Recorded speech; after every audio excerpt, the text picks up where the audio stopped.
Hookway here from Startups Magazine, and I'm in Barcelona this week at ISE 2026, and I've popped by the Moodsonic stand to talk with the founder, so thank you very much for taking the time. How are you to start off with? How's it been so far? Oh, it's been fantastic, yeah. Been coming to ISE for a number of years, but we're launching an entirely new platform and some products here. So it's a really exciting year for us. Yeah, Fantastic. It's been great. And it's only day one, so you've still got many days left. Yeah, that's right, that's right. So why don't you introduce yourself, tell us a bit about what you've got on show here today. Happy to, yeah. So I'm Evan Benway, co-founder and CEO of Moodsonic. What Moodsonic is all about is solving some really big problems related to sound and noise in the built environment. So we're looking at hospitals, offices, universities, schools, built spaces where the number one thing that people complain about that they have problems with is noise. We solve for those problems by creating a sound layer for the building. So what our technology does is we're able to generate sound, give people control over the sound of their environment, and then it's a platform that's able to be aware of the environment and adapt itself to changing sound conditions, creating offices, hospitals, schools that feel really good, that are good for our bodies, our physiology, our minds, that bring people in, help people heal faster. That's what we're doing. Where did the idea for Moodsonic come from? How did you guys first get started? We're really a company that's focused on solving problems. Okay. For me, originally, it came actually working at a large tech company in California. It's a large sound company, and I had a product, ironically, related to sound, and I was struggling to get my work done in a distracting open office plan. Yeah.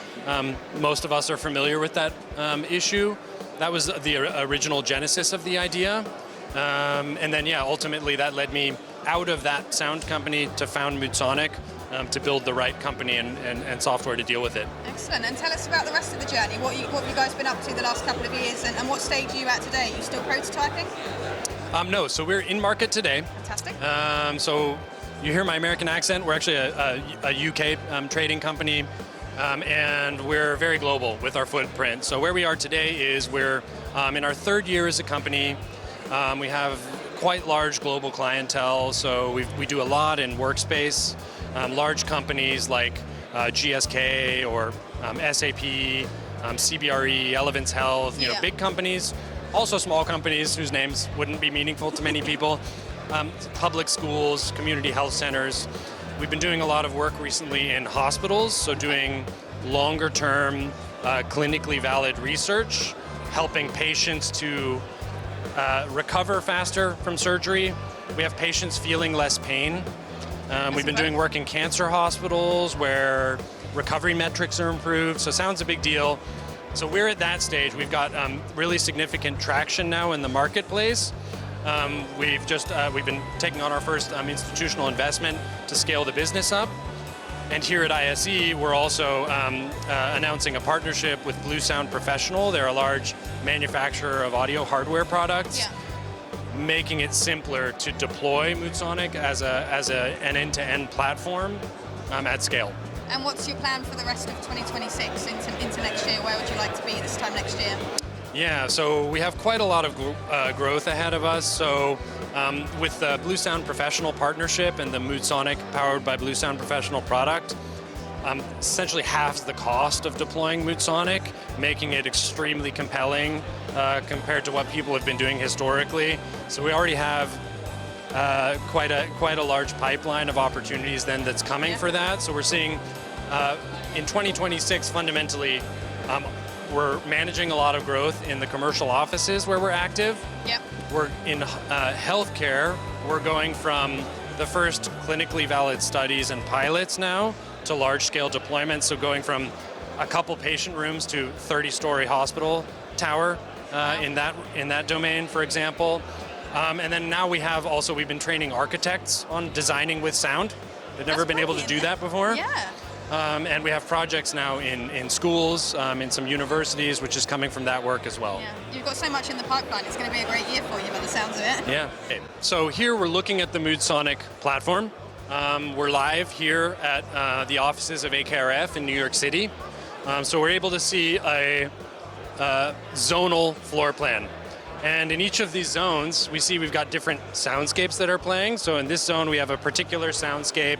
It has certain characteristics. It's very supportive of focus. It's not very dynamic. It has sounds of nature by Ophelia, which is really good for our bodies and minds. We can go to a different zone and see we have different soundscapes playing. So compared to your typical office, which just sounds awful everywhere, now we've got zones of sound designed for different functions, for different types of people. I can also interact with this. It's a dynamic living system, so I can change the soundscape. I can find, for example, a soundscape that's good for collaboration, if that's what I want in this space, and push that live. It's adaptive, so while we've set a volume level here, you can see it's adapting right now. The volume level's actually higher right now due to higher levels of background noise. It's elevated its level. I can also then interact with the way that Moodsonic's generating sound. So we're not playing loops, these aren't recordings, it's not music.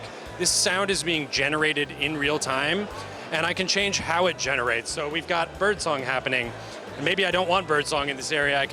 This is now going to change the way our algorithms are probabilistically creating sound. Maybe I want to mask distracting speech in this space. As I increase this, the sound's now going to have greater sound masking efficacy, meaning people are less distracted. It's more private. I can create schedules, sync it to our circadian rhythm. There's a lot of control functions. The other key piece I'd like to show you then is what we call Moodsonic Insights. So here you can now see a view of that floor plan, and we're able to see what's happening sonically in the environment. So sonic intelligence about this space. Where is it loud? Where is it quiet? How does this area compare to others in the office? So now we have major clients using this, for example, to say, oh, I'm coming into the office today and I want to find a quiet place to work. Where should I do that? Super easy, ask Moodsonic, it will tell you. Also, beyond just simple levels, we're categorizing and characterizing the sound field. So looking at things beyond sound pressure level to things like speech. We know speech is a major distractor. We're not very good at ignoring it. We weight that in particular, and the soundscape can respond in response. We're doing things like comfort scoring, focus scoring for offices. In hospitals, we're doing things like sleep scoring. How well does this patient room support sleep? All of that within an Insights platform with an API gateway, so you can pull it together with other sources of building intelligence, occupancy, lighting, temperature, an integrated sound platform for the built world. Fantastic. Well, thank you very much for taking the time to speak with me, and I hope you enjoy the rest of the show. Oh, my pleasure. Thank you so much. Thank you. Thank you.